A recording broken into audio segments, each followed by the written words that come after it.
السلام عليكم ورحمة الله وبركاته. أهلا وسهلا بكم في قناة أكاديمية عواد. النهاردة إن شاء الله هنتكلم في موضوع إن إحنا اتحبسنا في السهم.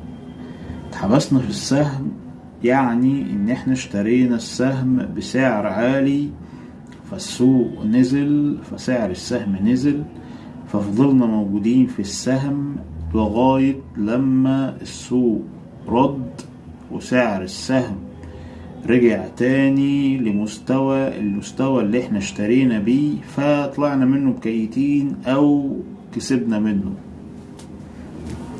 طيب دلوقتي احنا عايزين نعرف ايه الاخطاء اللي احنا ارتكبناها ادت ان احنا اتحبسنا في السهم. اول خطأ ان احنا جرينا ورا السهم بيطلع، السهم عمال يطير، فاحنا